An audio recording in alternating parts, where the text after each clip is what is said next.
Speaker, the Jaffna mayor has been arrested by the TID. I am not a fan of the Jaffna mayor. He was a former member of our party.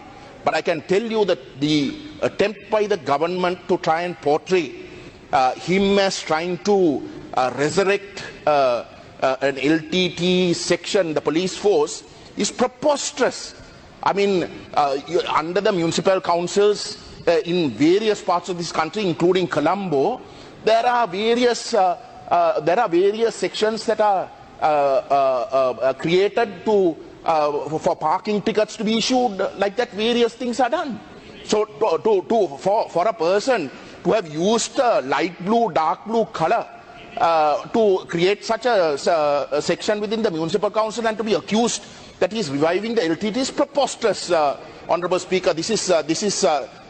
I mean, you know, if this is not political victimization, I don't know what is. And I can tell you, Honourable Speaker, I'm not a fan of the mayor. I have no reason to defend him.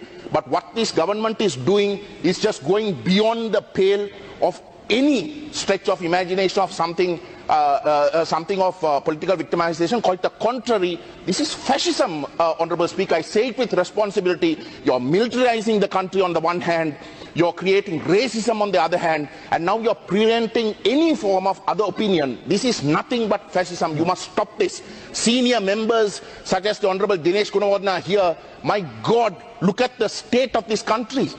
You must stop this. This is just not on, Honourable Speaker.